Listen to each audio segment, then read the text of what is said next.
In this lesson, we're going to talk about how to find the distance or length of a segment on a coordinate plane.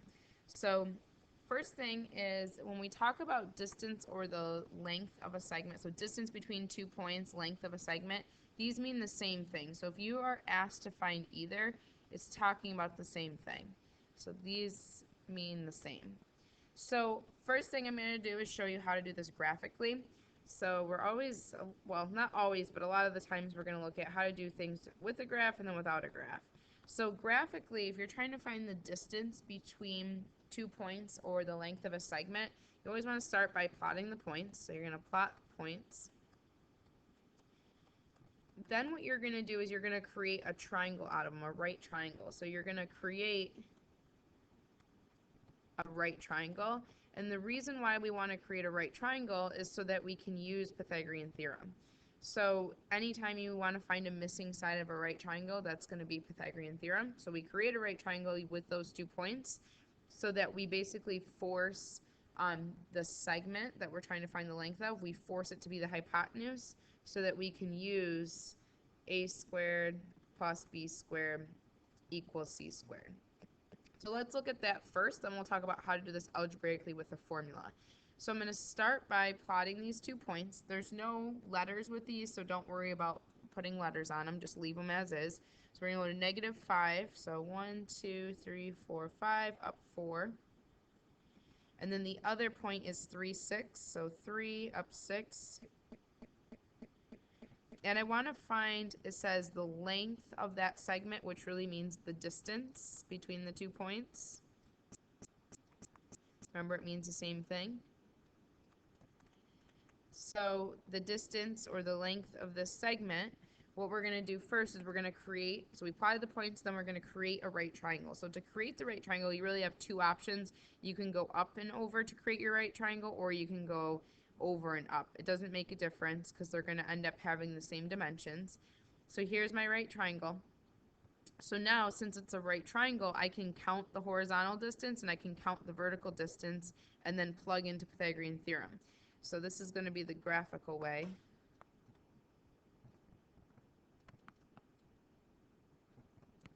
So I'm going to have the vertical distance is going to be 2. The horizontal distance, so starting here, it's 1, 2, 3, 4, 5, 6, 7, 8. So it doesn't matter which one you call A or B, but C has to be the hypotenuse, which means it has to be across from the right angle. So this is going to be my C.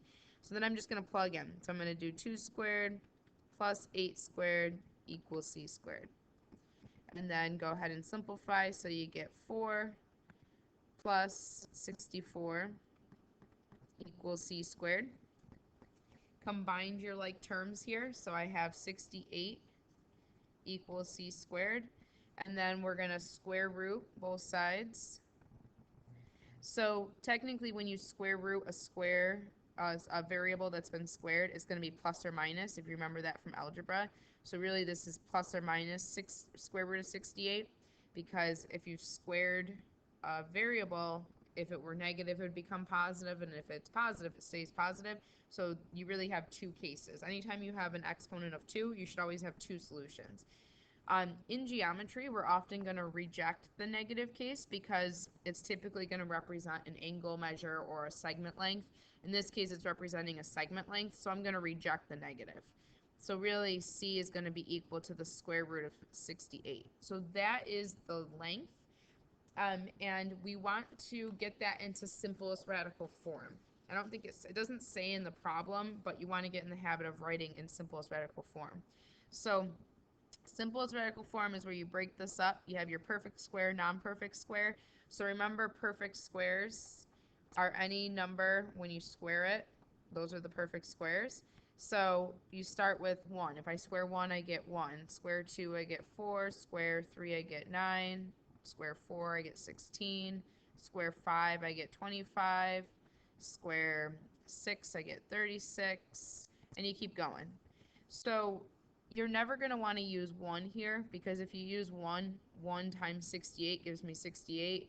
Square root of 1 is 1. You would end up with the square root of 68. So it wouldn't help you any. So you're never going to use 1. So you want to choose from this list. If it's even, I usually try dividing by 4 first because it's the smallest perfect square. So if I divide this by 4, 68, just 68, not square root of 68. If I divide that by 4, I'm going to get 17. So 4 times 17 gives me 68.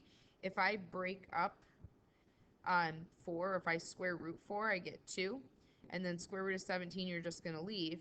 But then you want to check, are there any more perfect squares that go into 17, meaning factors? So not adding, but multiplying to give me 17. And no, there aren't. So my answer is just going to be 2 radical 17. You could also check the decimals of these, make sure that the decimals match. So if you put square root of 68 in, get a decimal, put square root of 2 times square root of 17, get the same decimal, and you'll know that it's the same answer. So that's graphically. Algebraically, there's a formula called the distance formula. So algebraically, you can use the distance formula. So the distance formula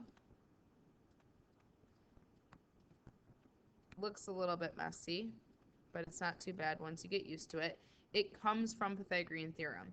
So the distance formula is d equals the square root, and it's going to be the change in your x's, which basically means this horizontal distance here. So what's the change in the x values? So the horizontal distance between the 2 points, you square that plus the vertical change. So it's going to be the difference in the y values, which is the vertical change, and you square that, and then you take the square root of everything. If you compare that to Pythagorean theorem, it's pretty much the same thing.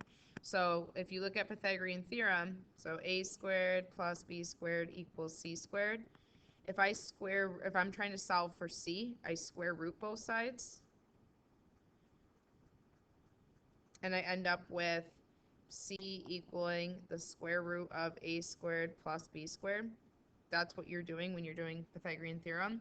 And if you compare these two, the only difference is instead of d, we have c, which just means it's the same thing because the distance was equal to c in my picture.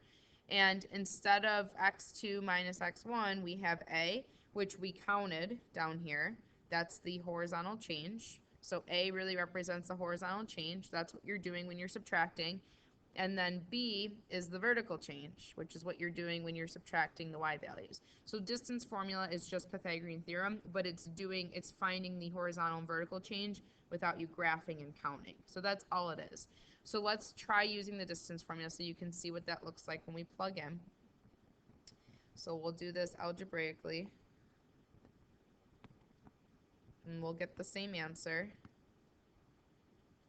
But again, algebraically is going to be important when you get messy numbers. So if you get decimals to begin with, you're not going to want to count on a graph. You would use distance formula.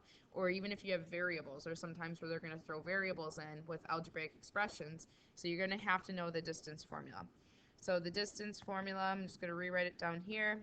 The change in x's squared plus the change in y squared. So it's a plus between them because it came from Pythagorean theorem. Our original coordinates, let me just write those down here. So our points that we're using from up top, -5, 4, and we have 3, 6 from up top. So this is like our x1, y1, x2, y2. Just like midpoint, it doesn't matter if you switch them. Like if I call these x2, y2, and x1, y1, it doesn't make any difference. In the end, you got to subtract the x's, and then you got to subtract the y's. So when I go to plug in, I'm going to subtract the x's, so 3 minus -5. Notice I kept that double negative.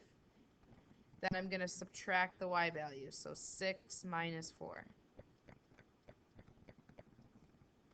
So one thing I want to point out, if you switch the order, it's not going to matter. So meaning if I do -5 minus 3, that's fine as long as I do 4 minus 6.